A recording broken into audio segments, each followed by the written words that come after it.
Bom dia, meus amados irmãos, a graça e a paz do nosso bondoso Deus, o amor do nosso Senhor e Salvador Jesus Cristo, continue crescendo e superabundando em nossas vidas, para que nós possamos compreender o amor de Deus na sua beleza. Amados, nós começamos hoje uma nova lição. A lição desta semana tem como título A Pregação da Dissensão. Na semana passada, nós estudamos sobre o encontro que Cristo teve na festa dos durante a festa dos tabernáculos, com a liderança religiosa, e houve um confronto ali, né? Pois bem, a continuidade daquele ocorrido, nós vamos examinar esta semana, continuando aqui no capítulo 7 de João. Vamos ver então a pregação da dissensão, porque Cristo começou a ensinar ali, né? Mas ele vai deixar bem claro, né? Vai pregar agora, vai ensinar agora onde está o problema, né? Com a liderança judaica, né? Onde está a dificuldade deles. E vamos buscar isso para que a gente também não entre nessa mesma dificuldade e nos tornemos aí um religioso, como eram eles, né? Um religioso cego, mas que nós possamos ser homens e mulheres espirituais como Jesus, né? Então o texto aqui, o verso síntese desta semana, está no livro de João, capítulo 7, versículo 23, que diz assim: Ora, se um menino pode ser circuncidado no sábado, para que a lei de Moisés não seja quebrada, por que vocês ficam cheios de ira contra mim, por ter curado completamente um homem no sábado? Olha, meus amados, que coisa, né? Olha aqui, né? Que lógica, que visão, que compreensão simples da lei de Deus, que é espiritual, e eles não entendiam, né? Cristo falou assim: olha, vocês fazem de tudo para atender os pontos mínimos da lei de Moisés, que a lei não era de Moisés, coitado de Moisés, não tinha condição de fazer lei de nada, né? Foi o Senhor quem mandou ele escrever daquela forma, né? Foi o Senhor quem disse a Moisés: Moisés, olha, eu disse para Abraão que no 8º dia do menino nascido tinha que circuncidar o menino. Fazer ali a operação da circuncisão. Que nada mais era do que cortar o prepúcio, um pedaço de carne, né, da ponta do órgão sexual masculino. Ali amputar ali, fazer o que a medicina chama de cirurgia de fimose. Não é exatamente isso, mas, né? Mas era o que eles faziam a circuncisão, era exatamente isso. Então, se o menino nascesse e no 8º dia de vida dele caísse no sábado, eles tinham que pegar a faca deles e cortar a criança. Aí Jesus fala: isso não é trabalho. Para vocês cortarem a carne de uma criança, não é trabalho, né? E que dava um trabalho realmente, porque era um trabalho que você tinha que... Não era um trabalho pesado, mas era um trabalho que dava, porque quando se cortava uma criança, ia ter sangue, ia ter choro, ia ter cuidado, ia ter, né? Criava um certo ambiente de preocupação, de trabalho. Aí Jesus fala assim: olha, vocês, para cortar uma criança, amputar o excesso de carne, fazer aquela cirurgia ali, né? No sábado vocês fazem. Aí isso não é trabalho, que dá muito mais trabalho, que eu não peguei nada, não feri ninguém, só abri a boca e falou assim: fique bom, e a pessoa ficou curada na hora. Fique são, fique curado, e a pessoa ficou curada na hora. Olha só que argumentação que Cristo está dizendo. Quem afinal está trabalhando no sábado? Segundo a ótica de julgamento, segundo a dedução de vocês sobre o que é trabalho. Olha só, isso foi muito duro, porque Cristo estava falando ali diante de uma multidão muito grande, né? E ali eu imagino que eles ficaram sem... Realmente é muito difícil, porque o que Cristo colocou ali, né? Era muito claro. O que era melhor? Né? O que era de fato melhor para o ser humano ali? Infelizmente, eles não conseguiam enxergar o que Cristo estava querendo dizer, né? E Cristo diz bem claro, né? Se um menino pode ser circuncidado no sábado, por que a gente não pode curar uma pessoa no sábado? Né? Por que vocês estão cheios de ira? Olha que coisa, né? Olha o pecado dele sendo denunciado ali, né? A ira. Cheios de ira contra mim, por eu ter curado completamente. Vocês vão lá só arrancar um pedacinho de carne da criança para que no futuro ela tenha mais saúde, né? Apesar que era um pacto ali, mas o objetivo do Senhor era mostrar uma saúde e uma consagração do povo dele, que o povo dele não fosse um povo com imoralidades sexuais, né? Que fosse um povo puro e saudável de todas as formas. Essa era uma mensagem física que o Senhor estava passando, que além de o povo ter uma saúde física, mental, obviamente a maior de todas as saúdes é a saúde, entre aspas, espiritual. É o homem se tornar um homem espiritual à estatura de Cristo. Então, isso era muito maior, e era o que Cristo vinha trazer, né?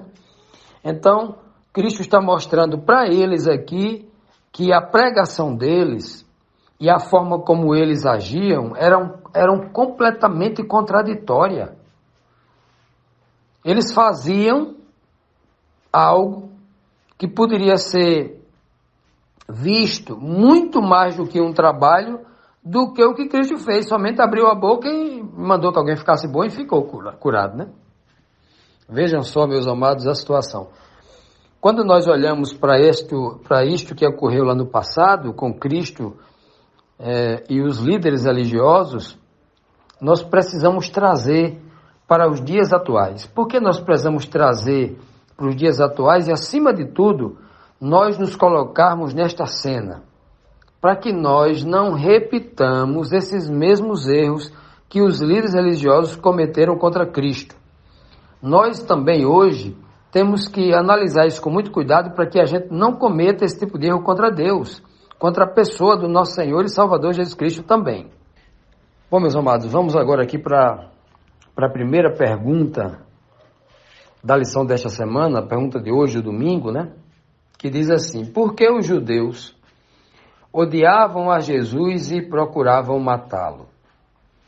João 7, versículo 21 e 22 diz assim: Jesus lhes disse: fiz um milagre e vocês todos estão admirados. No entanto, porque Moisés lhe deu a circuncisão, vocês circuncidam no sábado. Veja que nós lemos o versículo 23, o verso síntese, e nós voltamos um pouquinho aqui agora para o verso 21 e 22. Os dois versos anteriores, antes de Cristo dizer para eles que eles circuncidavam um menino no dia de sábado, né? Estavam cheios de ira contra Cristo. Agora Cristo vai, né? O contexto do verso síntese está aqui. Jesus vai dizer assim: é porque eu fiz um milagre, vocês ficaram admirados. No entanto, só porque Moisés lhes deu a circuncisão, vocês circuncidam no sábado. Vejam só o que Cristo está querendo dizer com isso, né? Por que os judeus odiavam a Jesus e procuravam matá-lo? Porque Jesus está aqui denunciando a contradição, a incoerência da pregação deles com aquilo que eles faziam. Não estava em plena harmonia. Era mais ou menos aquilo que eles estavam vivendo. Façam o que eu digo, mas não façam o que eu faço. Ele está dizendo assim: é pecado você abrir a boca e mandar curar a mão seca do rapaz voltar ao normal. Cristo só abriu a boca e disse: fique bom, fique são. Ou seja, não durou nem 2 segundos isso. E o rapaz ficou na hora, né? Jesus não precisou pegar em faca, Jesus não precisou fazer cirurgia na mão do rapaz, Jesus não precisou pegar qualquer ferramenta para tentar ali ajeitar a mão do rapaz. Foi nada disso. E Jesus está denunciando aqui realmente, né, a contradição. A vida deles era uma contradição, eles eram contraditórios, eram confusos. Era por isso que o povo, né, estava na situação que estava.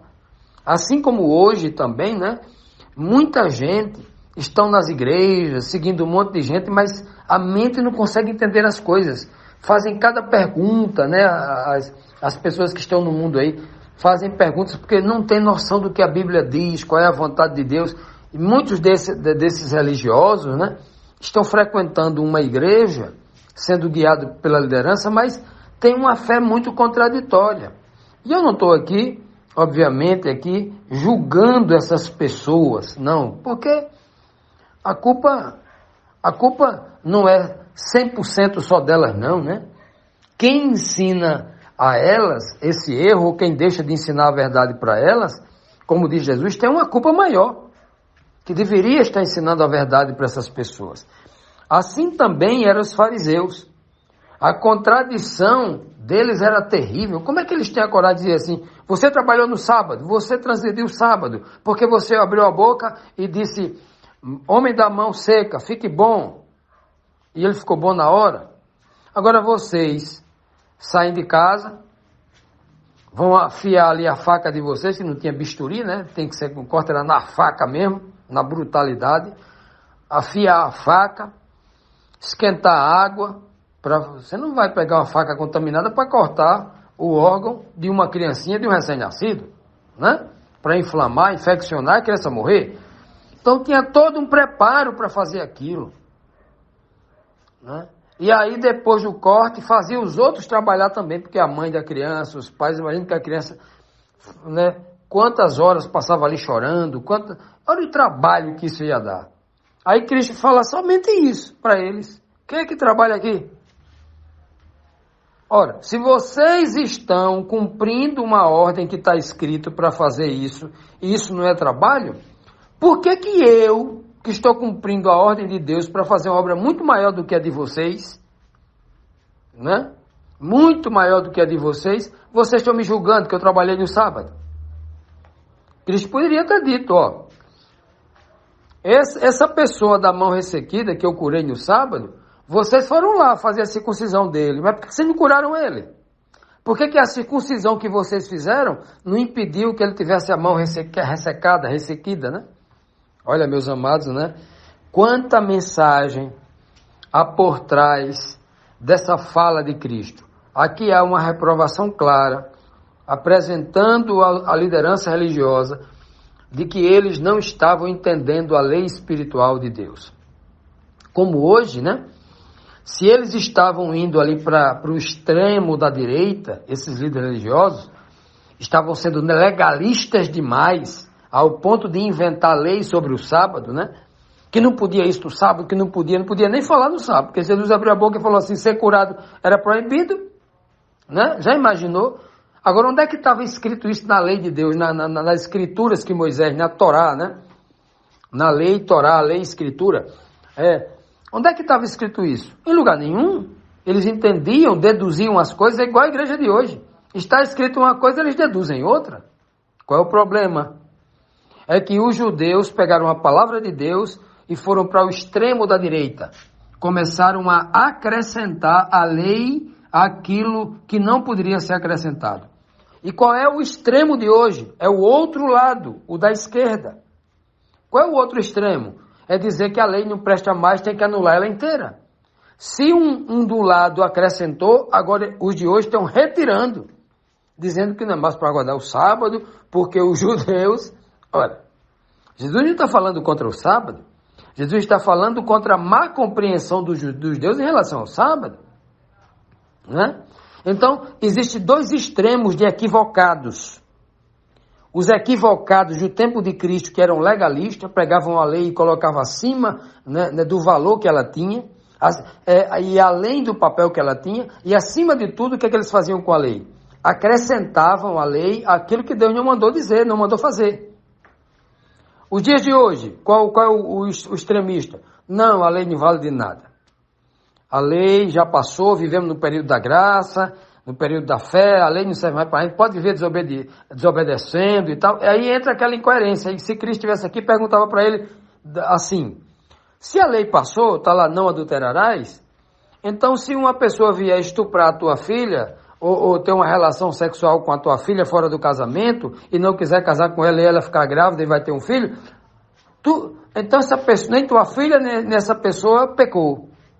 Tu não vai ter nenhum tipo de raiva desse rapaz irresponsável que fez isso com a tua filha. Se você perguntar isso a um pastor que defende essas ideias, você imagina qual é a cara dele para responder, né?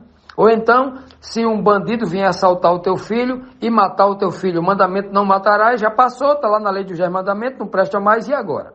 Como é que você vai fazer? Já imaginaram? Ou então, eles brincarem de filosofar igual a esses cegos aí do tempo dos fariseus. Não, dos 10 mandamentos só não vale o sábado, o restante tudinho passou. E como é que pode retirar só um dos mandamentos? Já imaginou? Pois é, existe essa loucura aí, né? Essa incoerência teológica, gritante, terrível, só acontece na mente de quem é cego religioso. O cego religioso, eles cometem esse tipo de absurdo, né? E eram homens inteligentes, homens poderosos que diziam que estudaram muito, que conheciam, né? Pois é, hoje do mesmo jeito. Continuando, amados, vamos para a segunda pergunta. Que terrível pecado estavam cometendo os líderes judeus contra Jesus? João 7:24. Não julguem apenas pela aparência, mas façam julgamentos justos. Essa foi a fala de Cristo.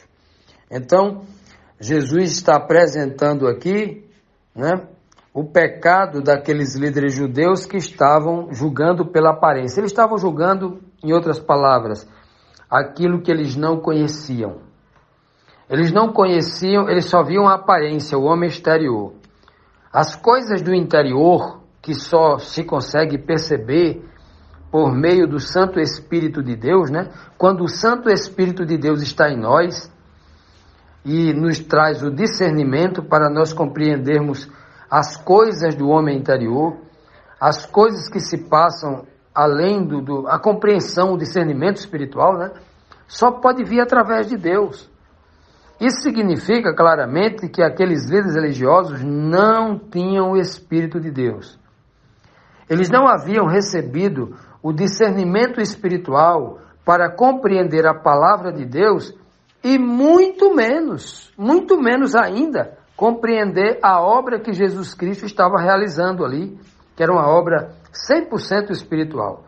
Como é que eles iriam entender, por exemplo, quando Cristo diz assim ao homem que estava lá na sinagoga, cuja mão direita, olha, era a mão direita, não era a mão esquerda, era a mão direita, diz o texto com muita clareza, né? A mão direita dele era seca, e Cristo mandou que aquela mão seca fosse restituída, voltasse ao estado original, são, né? A mão que era seca voltou a ser normal, voltou, se é que um dia ela tinha sido normal, né? Então se o rapaz já foi de nascimento de nascença aquela deficiência, Jesus curou, restaurou, né, definitivamente ali. Agora, quando Cristo diz isso, eles não estão compreendendo o quê? Nem o que ele está fazendo ali.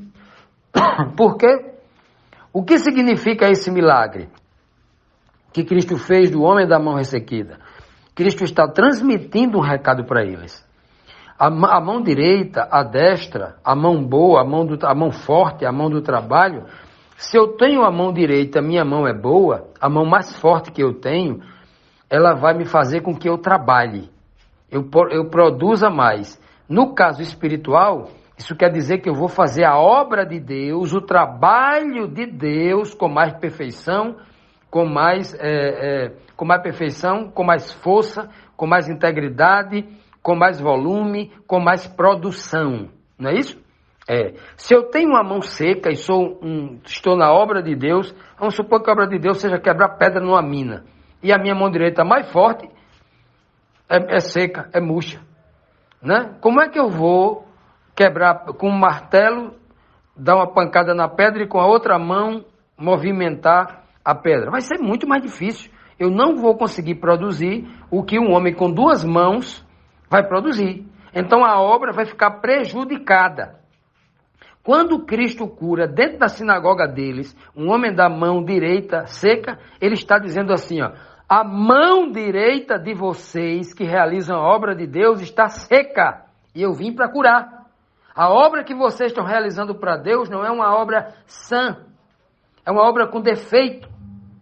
Assim como não se podia levar para sacrificar no santuário um cordeiro com defeito, um aleijado de uma perna, de uma pata, cego de um olho, faltando uma orelha. Você não podia levar um animal doente, não podia levar, tem que ser um cordeiro de 1 ano e sem defeito nenhum. Então, quando Cristo cura dentro da sinagoga deles, ele está transmitindo essa mensagem para eles, dizendo assim, o Senhor não está aceitando o que vocês estão fazendo. A principal mão de vocês, a principal obra de vocês está doente, está falha. A obra está prejudicada, vocês não estão realizando a obra. A mão que dá 1 quilo de feijão ao pobre, à viúva, ao órfão estrangeiro, vocês estão com a mão seca, vocês não estão dando. Quando a Bíblia diz assim, Deus não recolheu a sua mão para deixar de nos ajudar. Ou então a Bíblia diz, a tua destra, Yahvé, é a nossa força. Está mostrando exatamente isso. Eles estavam com a mão ressequida. E eles não conseguiam enxergar quando Cristo dizia assim, olha, não julguem apenas pela aparência, não olhem apenas para a mão seca, mas o que isso significa quando eu curei. Eles não conseguiam entender isso. Eles achavam que Cristo apenas curou alguém da mão ressequida, ressecada, mas eles não entendiam que era uma mensagem para eles. Terrível isso, né? Pois é, não tem discernimento espiritual. É igual aquele texto que está lá no capítulo 12 de Mateus, eu acho que a partir do versículo 20 e pouco, 21, 22, né? Quando, logo em seguida, Cristo vai falar sobre o pecado imperdoável, né? Que é o pecado contra o Espírito de Deus, quando eles resistem em ouvir a palavra de Cristo, é o pecado contra o Espírito Santo, é esse, né? Eles já vinham resistindo a Cristo durante 3 milagres, e agora o último milagre ali, acho que no versículo 21, do versículo 20 até o 24, está esse milagre lá. A Bíblia diz que trouxeram, antes dele dizer que Cristo estava cheio de Beelzebu, né? Ali, Cristo faz um milagre, por isso eles dizem que Cristo está cheio de Beelzebu. Qual o milagre que Cristo faz antes? Ele pega um jovem, expulsa um espírito de demônio lá, o demônio que estava na criança, no rapaz, no jovem, e naquele momento o rapaz passou a falar e a ver. Eu acho que era surdo, eu acho que era cego e... Olha que o rapaz estava cego e mudo. Eu acho que era cego e mudo, não faz a memória, eu não estou lembrado agora. E aí expulsou o demônio e o rapaz passou a falar e a ver. O que é que ele estava dizendo para eles ali? Que eles eram cegos e eram como cães mudos que não podiam falar a palavra de Deus verdadeiramente. Então, quando Cristo cura aquele rapaz ali na frente deles, estava dizendo exatamente para eles porque eles iriam cometer logo em seguida o pecado imperdoável contra o Espírito, porque eram cegos e não tinham coragem de falar a verdade, só falava mentira, era mudo para a verdade, como cães mudos que não podem ladrar. E se o rapaz era surdo, que eu não estou lembrado agora, a mensagem era a seguinte, é que eles eram surdos para ouvir a voz de Cristo, a voz de Deus falando através de Cristo. Então, cada milagre que Cristo fazia, e em seguida apresentava pela verdade, justamente era um milagre mostrando qual era a condição deles, a necessidade que eles tinham, que eles precisavam reconhecer essa necessidade que eles tinham e buscar de Deus a solução que estava em Cristo. Ok, meus amados? Então é assim quando Cristo fala, não julguem as coisas pela aparência, se detenham um pouco para tentar entender o que está no interior das coisas. Compreender com o olhar espiritual. O espírito é aquele que está por dentro, carne é aquele que está por fora. Então preste atenção nisso aí, né? Pois bem, meus amados, que o Senhor também abra os nossos olhos, nos conceda discernimento espiritual, para que a gente possa compreender a sua palavra maravilhosa, e o poder desta palavra possa causar em nós edificação espiritual, crescimento no conhecimento e na graça do nosso Senhor e Salvador Jesus Cristo.